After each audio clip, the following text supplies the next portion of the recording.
A Massachusetts community is furious after ICE arrests a high school student. Marcelo Gomes Da Silva, an 18-year-old high school junior, was arrested by immigration authorities and sent to a detention center this weekend. You can see him here. This is a kid. This is a child. Come on, let's be honest here. Now we have more context.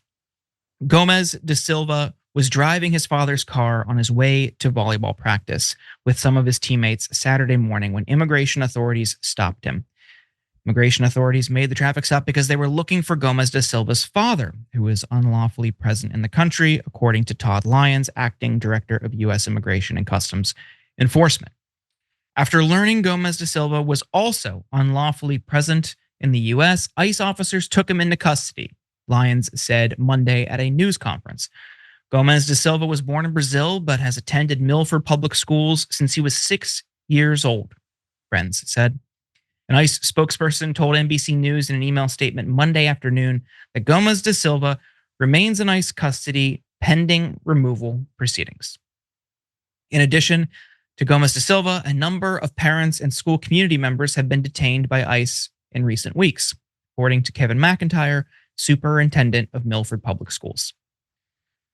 We are all distraught by this news, McIntyre told NBC Boston in a statement, adding that Milford Public Schools plays no part in immigration enforcement and supports all students and their families, including those who are immigrants.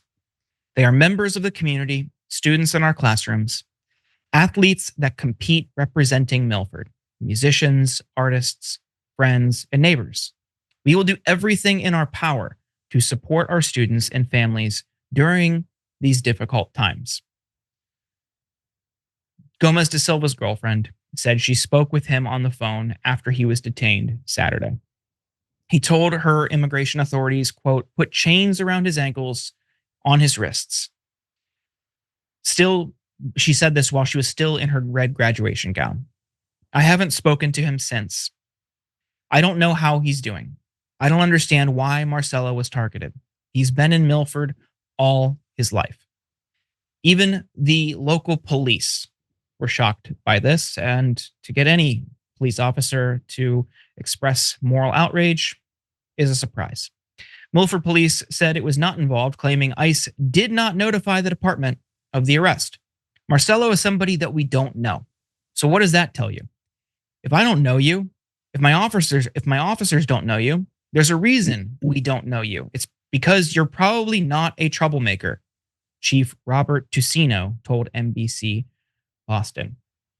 Trae, I saw this story the other day and I've been thinking about it since. This is a kid. Sure, he's 18, he's a legal adult, but he is in high school. He is a junior in high school. This is a child. And they are chaining this child up and throwing him in a cell for what? The crime of living here with his family because his family brought him here. I don't understand how this makes anybody safer, how this reinforces or strengthens our national identity or puts anybody at ease. Can you make sense of this, or is this just pure barbarism? Yeah, no, the latter, I think. I mean, it's like I was saying earlier about, I don't know how you can say some of these things that some of these Republican politicians say with a straight face and not realize, like, oh, am I the bad guy? And this is like an even greater example of that. It's like people differ on, hey, think immigration policy should work or whatever, and that's fine. You know, there's a right way and a wrong way and all that and whatever. But I feel like regardless of where you fall in that spectrum, I don't know how you could disagree with the idea that like a little kid who is brought to this country as a child, like completely, you know, not against their wit, it's not their decision. They're just brought here with their family as a small child, and then they spend their entire life here. Like the idea that they should be open to deportation back to a country that they know nothing about. They might not have ever even been there before, like since they were a child, you know, like there's no guarantee that they even speak that language or have any connections there. And they don't, it'd be like, you know, deporting me or you to Vietnam or Bulgaria or wherever effectively. And I don't know how you can be okay with that type of thing and not realize that you're a bad guy or, just a straight up racist or whatever, because it's never white immigrants that that they do this type of thing to. And they were apparently, by their own admission, weren't even looking for him in the first place. They were going after his dad, and then they're like, they get a high school kid, and they're like, well, he counts. This still works. He's brown enough. And I guess they're planning to deport him, and it's just, it's crazy. And it's like you said, it's the type of thing that I don't know how anyone, especially anyone who purports to be a Christian, is okay with this type of thing. It should turn your stomach, even if you're on the right, really, especially if you're on the right, because it's like I vocally and adamantly oppose the party that does this type of thing. And I'm still very sickened by it. But if you're voting for it, you should be even more sickened by it, in my opinion. It's gross. Yeah. I'm glad you mentioned that. That's a conversation I had with somebody yesterday at length. Like, I'm not religious, but the person I was talking with is, and they have been conservative for a long time, but they're starting to question or doubt their affiliation and their understanding and what Trump's policies and administration is doing, especially on things like this. Because if you were to look not even closely, just generally at what Jesus of Nazareth taught, which was, among other things, loving your neighbor, welcoming and taking care of the stranger or the refugee. And I don't understand how you can, on the one hand, lift up Trump as this, in his words, like almost messianic figure. He's claiming that God spared his life in Pennsylvania for a reason. And then look at what he's doing to undocumented people here. A school kid, you just go into volleyball practice with his friends, never in trouble, wasn't on the cops' radar at all. And like you say, Trae, accidentally is identified or caught, if you will, by ICE agents. And they're like, yeah, let's lock this kid up and get ready to deport him. Completely upend this kid's life, potentially sending him to a country that he has no ties to, doesn't know anybody there. Like you say, maybe he doesn't speak Portuguese. He's going back to Brazil. What is that kid supposed to do? He might be on his own. Maybe his dad will be there if they find his dad. Just like, you're ruining this kid's life. He's just contributing to society. He's playing sports. He's involved. He's a good student.